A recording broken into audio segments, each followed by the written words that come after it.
8주차 온라인 수업 2차 시 체온 유지 간호 시작하겠습니다. 체온 유지 간호의 학습 목표입니다. 열과냉의 치료적 효과 설명할 수 있어야 하고요. 전기 패드 절차에 따라서 적용할 수 있어야 합니다. 그리고 얼음 주머니도 절차에 따라서 적용할 수 있어야 하고요. 미온수 스펀지 목욕에 대해서 절차에 따라서 수행할 수 있어야 합니다. 다음은 열과냉의 생리적 효과에 대해서 살펴보시겠습니다. 먼저 열은 피부와 조직의 온도를 올리게 되죠.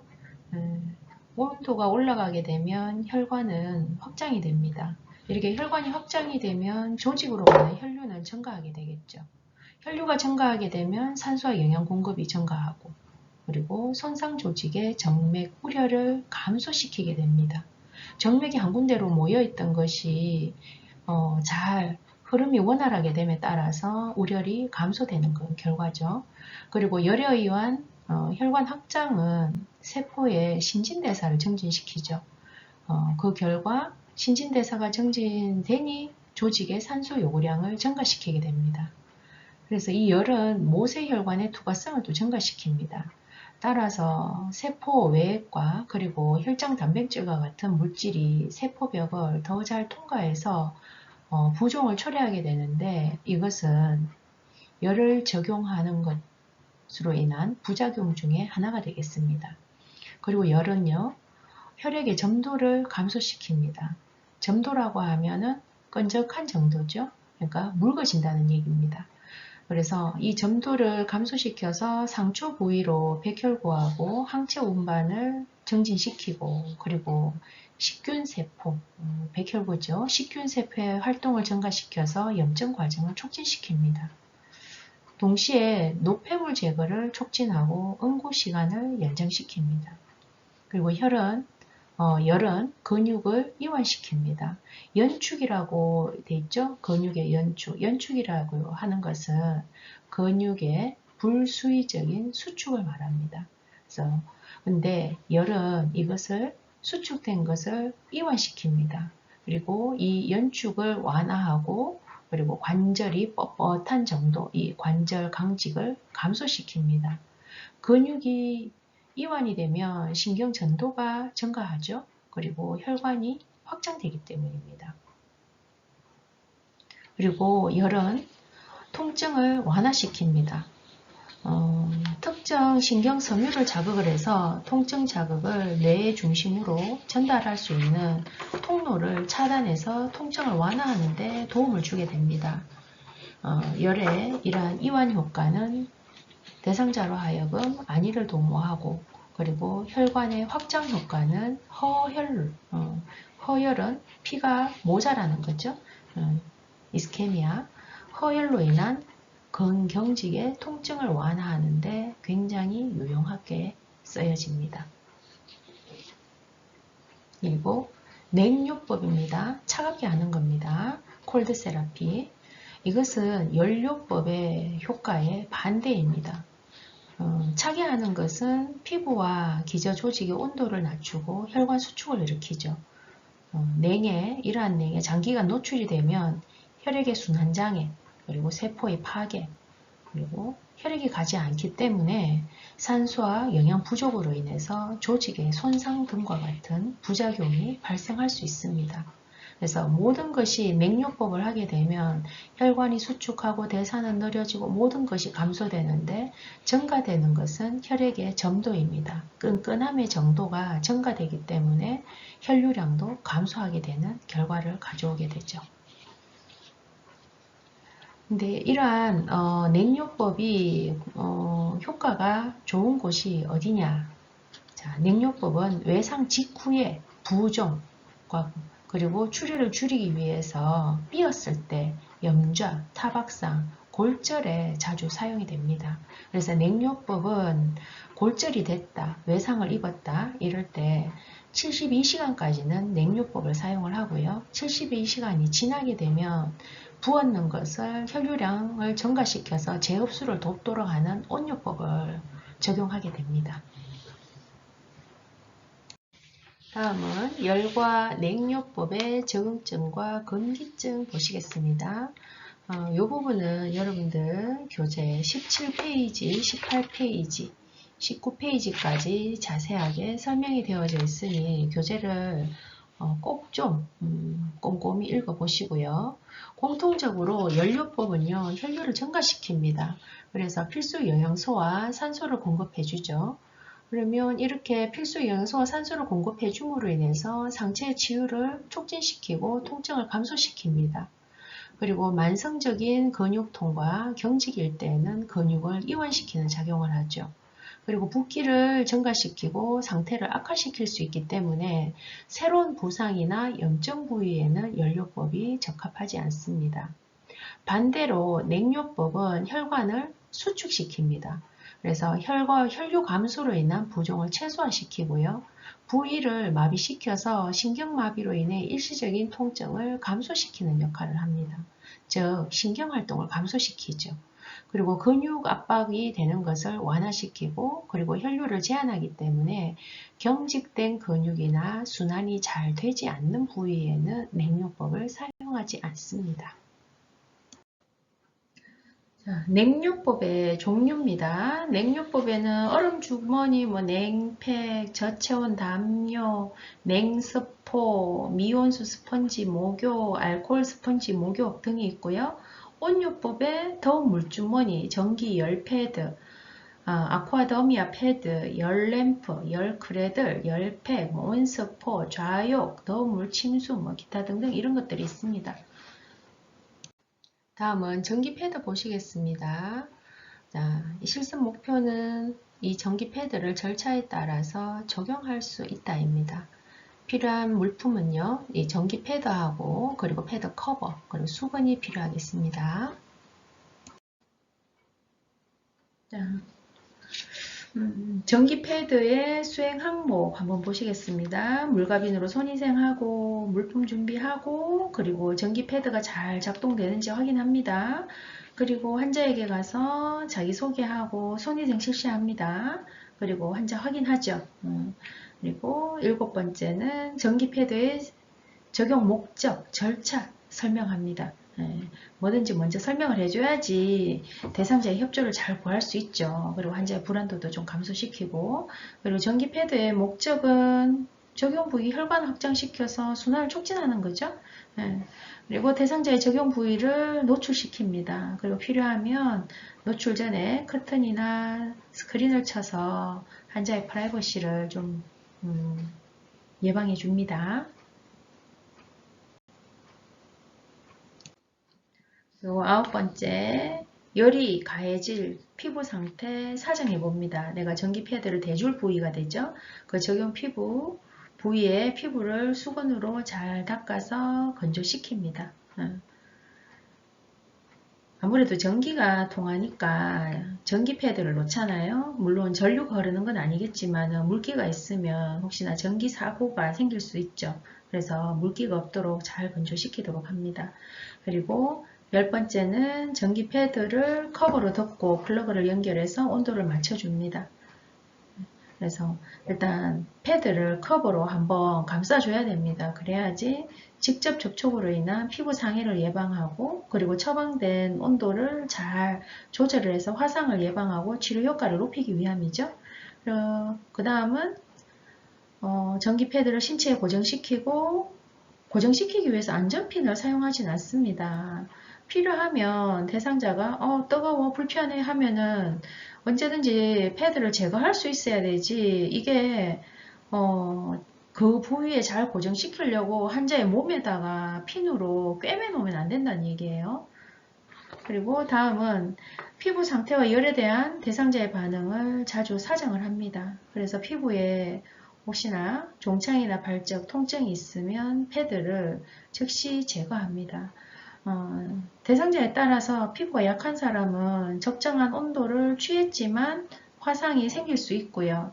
때로는 전기 패드가 고장이 나서 나는 적정한 온도를 맞췄지만은 그게 고장이 나서 그 이상의 열이 가해질 수도 있잖아요. 그죠?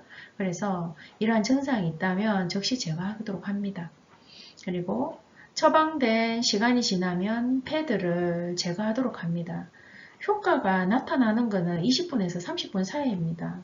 이게 그 이상이 되면 냉요법도 그렇고 온요법도 그렇고 반동 현상이 나타납니다. 그래서 뭐든지 처음에 했을 때 한 2, 30분 정도는 내가 이거를 혈관을 이완시키고자 한다라고 하면은 그런 목적으로 온요법을 했다. 그럼 한 30분까지는 이완이 돼요. 그 다음부터는 몸이 적응을 해서 더 이상 이완되지 않는다는 얘기입니다. 별 효과가 없다는 얘기예요. 그래서 그때는 많이 해봐야 30분 이상 하는 것은 별로 도움이 되지 않는다라는 거죠. 그리고 물품 정리하고 물과 비누로 손위생 실시합니다. 그리고 적용 부위, 어느 부위 했는지, 시간을 얼마나 몇 도로 했는지 다 하고 난 다음에 피부의 상태는 어땠는지, 그리고 대상자의 반응은 어떠했는지 이런 것들을 기록하도록 합니다. 이것이 이렇게 기록은 나중에 간호수행과 평가자료의 근거가 되죠. 자, 다음은 얼음 주머니 보시겠습니다. 얼음 주머니입니다. 얼음 주머니 오른쪽에 이제 있는 거, 요런 거 얼음 주머니가 있고요. 그리고 아이스팩 요즘 택배 오면 이런 거 많이 오죠. 이런 것도 있을 수 있고요. 그리고 이거 외에도 병원에서 핫팩에다가 안에 얼음을 넣어서 쓰기도 합니다. 뭐 다양한 형태가 있습니다. 자, 실습 목표는 이 얼음 주머니를 절차에 따라서 적용할 수 있다입니다. 그래서 얼음 주머니와 수건과 얼음이 필요합니다. 수행 항목 보시겠습니다. 절차와 항목. 먼저 손위생 하고요. 물품 준비하고 얼음 주머니에 얼음을 채웁니다. 얼음 조각은 너무 큰 것도 작은 것도 너무 빨리 녹아버리잖아요. 너무 큰 것은 피부에 닿는 면이 또 너무 적고 그래서 호두알 크기 얼음 조각을 2분의 1에서 3분의 1 정도 채우고 공기는 제거하도록 합니다. 그리고 입구를 잘 잠그고 그리고 필수로 해봐야 되는 게 거꾸로 덜어가지고 물이 새는지 확인해 봐야 됩니다. 한 번씩 클램프가 헐거워져서 좀 새는 경우가 있거든요. 그래서 이런 거 새는 것들은 사용을 하면 안 되겠죠. 그래서 물이 새는지 확인하고 물기를 제거하고 그리고 얼음 주머니를 커버나 수건으로 감쌉니다. 핫팩도 그렇고요. 얼음 주머니도 그렇고 차고 뜨거운 것을 바로 피부에 닿게 하진 않습니다. 보통 수건으로 감싸고요. 저희 병원에서는 베개 커버에다가 많이들 넣어서 써요. 그래서 커버나 수건으로 감쌉니다. 그리고 대상자에게 자기소개하고 손위생하고 환자 확인하고 그리고 목적과 절차를 설명합니다. 목적은요, 체온을 내리기 위함으로도 많이 쓰고요. 급성기 통증 때 통증을 경감시키기 위해서 많이 사용을 합니다. 보통 외상을 입고 48시간 이내에 부종을 감소시키기 위해서 많이 씁니다. 그리고 혈관 수축을 통해서 지혈을 촉진시키는 작용으로도 많이 이용이 되고 있죠. 그리고 적용할 부위를 노출시키고 필요하면 노출 전에 커튼이나 스크린을 쳐서 사생활을 보호해 줍니다. 그리고 냉요법이 가해질 피부 상태를 사정을 하고 피부를 수건으로 닦아서 건조시킵니다. 그리고 물주머니 대주고 그리고 11번에 피부 상태와 냉에 대한 대상자의 반응을 자주자주 사정합니다. 그래서 너무 춥고 불편한지 이러면은 예정했던 시간보다 조금 수정이 될 수도 있죠. 그래서 오한 발적 통증이 있으면 얼음 주머니를 제거해 주도록 합니다. 그리고 이것도 온요법과 마찬가지로 30분이 지나면 얼음 주머니를 제거합니다. 이것을 너무 오래 적용을 하고 있으면 반동작용이 나타나서 이거를 수축시키는 것이 점차 혈관이 이완될 수 있습니다. 치료 효과가 없다는 이야기예요. 그래서 냉요법이 오래 지속되면 반동작용이 나타날 수 있기 때문에 30분 지나면 주머니를 제거합니다. 그리고 물과 비누로 손위생하고 그리고 적용시간과 부위, 피부 상태는 어땠는지 효과를 기록하도록 합니다. 다음은 미온수 스펀지 목욕입니다. 자, 미온수 스펀지 목욕을 절차에 따라서 수행할 수 있다 했는데 필요한 것은 세숫대하고 따뜻한 물, 그리고 온도를 재는 금온계, 방수포, 목욕담요, 꺼져나 수건이 있습니다. 자, 미온수 스펀지 목욕은요, 보통 많이 쓰는 게 응급실에 근무하면 새벽에 뭐 애기들 열이 많이 나가지고 와요. 열 나면은 무조건 미온수 태피드 마사지 하라고 합니다. 따뜻한 그거 물수건 갖다가 물 담아가지고 트레이나 뭐 어떻게 담아가지고 여기 애기한테 계속 미지근한 물로 닦이라고 얘기를 해요. 그때 많이 쓰죠. 병동에서도 열이 많이 나는 환자들 해열제를 쓰기도 하지만 열이 많이 나면 미온수 태피드 마사지 많이 하죠. 자, 먼저 물과 비누로 손위생하고 물 온도는요 27에서 34도. 너무 차게도 하면 안 됩니다. 열이 난다고 해서 너무 차게 해버리면 오한이 들죠. 체온이 너무 급격하게 내려가게 돼서. 그래서 27에서 34도가 적당합니다. 자기소개하고 손위생하고요. 그리고 환자 확인하고 목적과 절차 설명합니다. 목적은요. 체온을 낮추기 위함입니다. 고체온일 때 환자 태피드 마사지를 함께 하게 되죠. 우리가 차팅을 할 때는요, 스펀지 목욕 이런 거 안 써요. 네, 태피드 워터 마사지, 미온수 마사지죠. 태피드 워터 마사지 이렇게 기록을 합니다. 그리고 환자 체온 측정하고요. 그래서 스펀지 목욕 하기 전에 체온하고 하고 난 다음에 체온하고 이런 것들을 비교하기 위해서 체온을 측정을 합니다.